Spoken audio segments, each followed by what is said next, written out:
এটা হচ্ছে চাউলের গুঁড়ি, আটা না।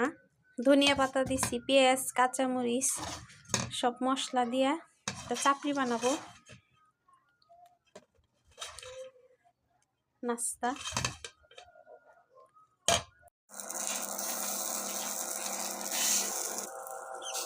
নিচে একটু তেল দিয়ে নিছি, দেন কি অবস্থা। কারেন্টের চুলায় যদি এক হাত দিয়ে না ধরি তাহলে মানে পাতিল সব ঘুরতেই থাকে।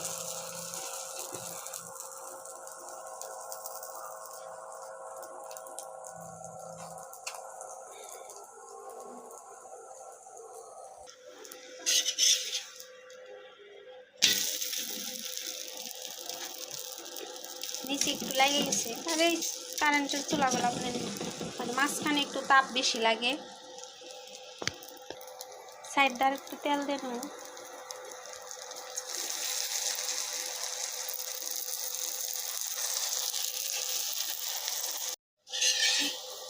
একটা হয়ে গেছে।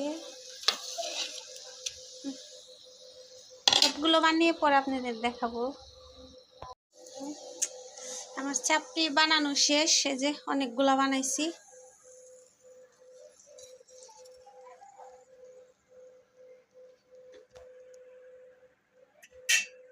নাস্তা রেডি।